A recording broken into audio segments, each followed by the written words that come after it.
Welcome, my friend.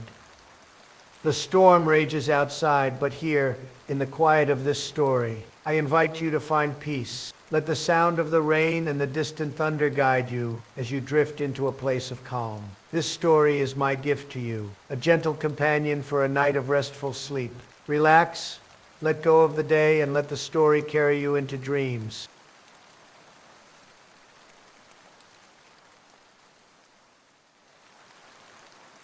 I never thought I'd be the kind of guy who gets creeped out by his neighbors. I'm a pretty laid-back person. But then again, I never thought I'd live next door to Mr. Grayson. My name's Tom, by the way.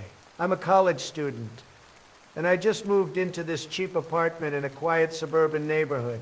It's not much, but it's close to campus, and the rent is a steal, or at least that's what I thought.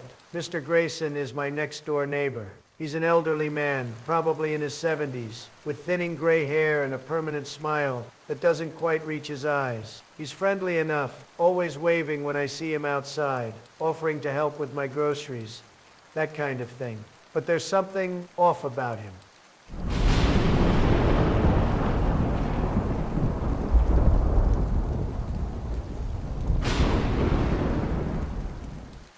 Is that all? Okay, let's move on. It started with the basement. The first time I met Mr. Grayson, he was standing in his driveway, staring at his basement door like it had personally offended him. "Hey," I said, walking over. "I'm Tom. I just moved in next door." He turned to me, his smile widening. "Ah, the new neighbor. Welcome, welcome. I'm Mr. Grayson. Let me know if you need anything." "Thanks," I said, glancing at the basement door. "Everything okay?" His smile faltered for a second, but then it was back, brighter than ever. "Oh, just a little plumbing issue. Nothing to worry about." I nodded, but something about the way he said it made me uneasy. Over the next few weeks, I started noticing things. Mr. Grayson was always outside, no matter the time of day, mowing the lawn at 7 a.m., watering the plants at midnight, and he was always staring at that basement door. One night I heard a noise coming from his house. It was faint but unmistakable, a low rhythmic thumping, like someone was pounding on a wall. I tried to ignore it, but it kept me awake for hours. The next morning I saw Mr. Grayson outside, smiling like nothing had happened. "Hey," I said, walking over. "Did you hear that noise last night? Sounded like it was coming from your basement." His smile didn't waver. "Noise? Oh, that was just the pipes. Old houses. You know how it is." I nodded, but I didn't believe him. That's when I decided to take a closer look. I couldn't stop thinking about the noise. It wasn't just the thumping. It was the way Mr. Grayson had smiled when I asked him about it, like he was hiding something. I decided to do a little investigating.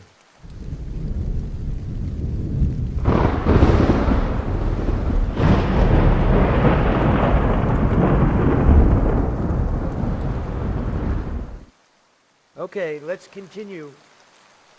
The next day, I waited until Mr. Grayson left the house. He always went to the grocery store around 10 a.m., like clockwork. As soon as his car was out of sight, I grabbed my phone and headed over to his house. The basement door was locked, of course, but the windows were old and easy to pry open. I climbed inside, my heart pounding. The basement was dark and damp, with a single bulb hanging from the ceiling. The walls were lined with shelves, filled with jars of preserves and old tools. But what caught my eye was the door at the far end of the room. It was small, almost like a closet door, but it had a heavy padlock on it. "What the hell?" I muttered, walking over to it. I tried the padlock, but it was solid. Whatever was behind that door, Mr. Grayson didn't want anyone seeing it. That's when I heard the noise again, the thumping. It was coming from behind the door. I pressed my ear against it, my heart racing. The thumping was rhythmic, like someone was pounding on the other side. "Hello," I called out, my voice trembling. The thumping stopped. I waited, holding my breath, but there was no response, just silence. I was about to leave when I heard it, a faint whisper, coming from behind the door. "Help me."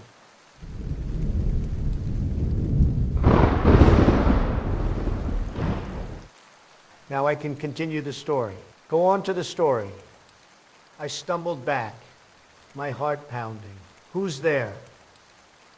I called out, my voice shaking. No answer. Just the sound of footsteps, slow and deliberate, coming from the other side of the door. I didn't wait to see what happened next. I climbed out of the basement and ran back to my house, my mind racing. What the hell was Mr. Grayson hiding? I couldn't stop thinking about the whisper. It haunted me, echoing in my mind every time I closed my eyes. Help me. Who was behind that door? And what had Mr. Grayson done to them? I knew I had to do something, but I didn't know what. I thought about calling the police, but what would I say? Hey, I broke into my neighbor's basement and heard a whisper. They'd laugh me out of the station, so I decided to keep an eye on Mr. Grayson. Over the next few days, I watched him like a hawk. He was always outside, smiling that creepy smile of his. But I noticed something strange. Every night, around midnight, he would go into his basement and stay there for hours. I started recording him, using my phone to take videos of him going in and out of the basement. I didn't know what I was looking for, but I knew there had to be something. Then one night, I heard the noise again, the thumping. It was louder this time, more frantic. I grabbed my phone and ran over to Mr. Grayson's house, my heart pounding. The basement window was still unlocked, so I climbed inside. The thumping was coming from behind the door, louder and more desperate than before. Hello? I called out, my voice trembling. The thumping stopped, and I heard the whisper again. Help me. I walked over to the door, my hands shaking. Who's there? I asked, my voice barely above a whisper. No answer, just the sound of footsteps, slow and deliberate, coming from the other side of the door. I reached out and touched the padlock, my fingers brushing against the cold metal.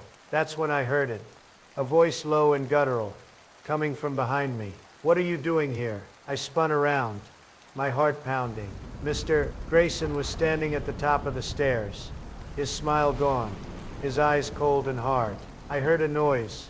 I stammered, backing away from the door. Mr. Grayson walked down the stairs, his footsteps echoing in the small room. You shouldn't be here, he said, his voice low and dangerous. I didn't wait to see what happened next. I ran, climbing out of the basement and sprinting back to my house. I didn't sleep that night.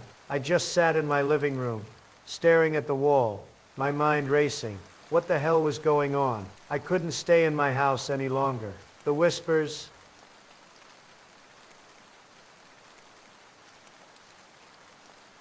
the thumping, the way Mr. Grayson had looked at me.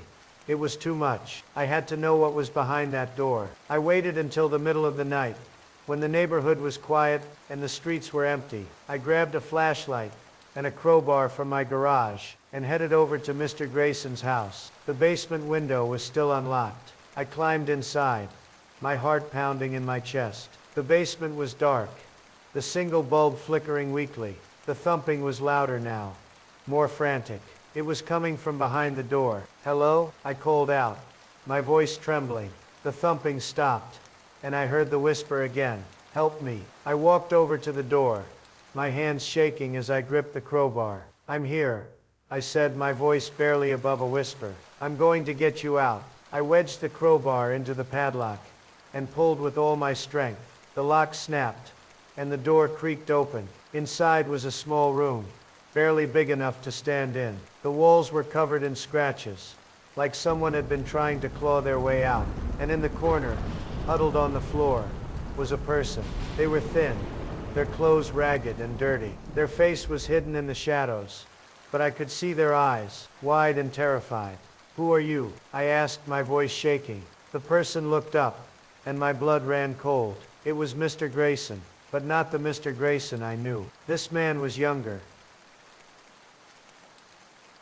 his face gaunt and pale, like he hadn't seen the sun in years. Please, he whispered, his voice hoarse. Help me. I stumbled back, my mind racing. What's going on? Who are you? The man shook his head, tears streaming down his face. He's not me. He's not me. That's when I heard it.